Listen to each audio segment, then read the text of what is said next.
Hello everyone. Today we will talk about method of completing square, that is solving quadratic equation using completing square method.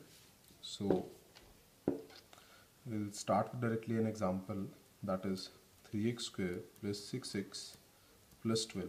Now this is a quadratic equation. First of all, quadratic equation is a degree of polynomial, that is degree of polynomial is 2. Okay, now how to solve this particular quadratic polynomial using completing square. तो जो सबसे पहला step यहाँ पे रहेगा आपके पास, step 1, that is the coefficient of x square must be positive and 1. So for that we need to take common 3 from this particular. We need to take common 3 from this particular, and that is after taking out 3 common we'll get x square plus 2x plus 4.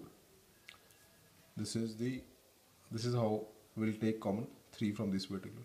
जब आपने ऐसे 3 common ले लिया तो उसमें आपके पास जो x square आ गया वो उसका कोफिशिएंट एक तो 1 हो गया, सेकेंडली वो पॉजिटिव तो ऑलरेडी था ही. Now what we need to do is like we need to make whole square, that is a plus B whole square और a minus B whole square. तो वो किस तरह से बनेगा ध्यान से चेक करेंगे यहाँ पे. That is a square plus 2 into a into B. See this part. अब इस पार्ट पे ध्यान से चेक करेंगे. ए स्क्वायर तो आपको मिल चुका ऑलरेडी. 2ab कहाँ से मिलेगा? यहीं से मिलेगा.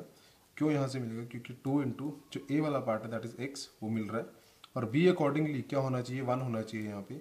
अगर b 1 होगा तब भी ये 2x बनेगा, अदरवाइज ये 2x से नहीं बनेगा. ठीक है जी. So b will be 1. So a square plus 2 into a into B plus b square. Now accordingly b is 1, so b square will be 1 square. ये चीज़ आप अपनी मर्जी से इंट्रोड्यूस कर रहे हैं यहाँ पे टू मेक फॉर्मूला. अपनी मर्जी से आपने इंट्रोड्यूस किया तो आपको इसको हटाना भी पड़ेगा यहाँ से. That is -1 and plus remaining part is 4. ठीक है जी. तो आपने यहाँ पे क्या किया? यहाँ पे आपने अकॉर्डिंगली फॉर्मूला बनाने की कोशिश की है. That is a square plus 2 into a into B plus B square minus B square plus remaining जो वहाँ पे बचा हुआ था. ठीक है जी. तो अब यहाँ पे किस तरह से चलेंगे आप? और एक चीज़ और यहाँ पे जो इंपॉर्टेंट है, a plus B whole square बनेगा कि a minus B whole square बनेगा, ये डिपेंड करेगा आपका 2ab पे.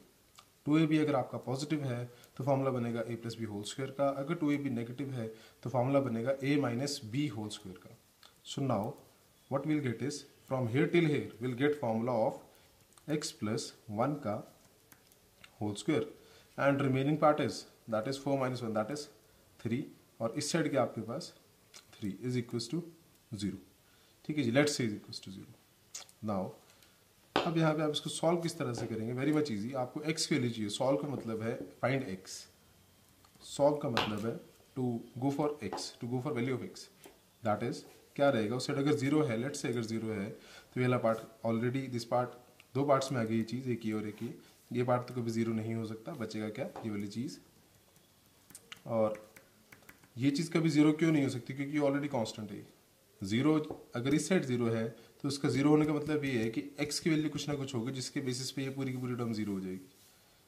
ठीक है जी. तो now x plus 1 whole square is equals to 3 accordingly अगर शिफ्ट करेंगे उस साइड. अब आपको x की वैल्यू चाहिए. Now we need to take root both the sides, that is square root. तो हमारे पास क्या बचेगा?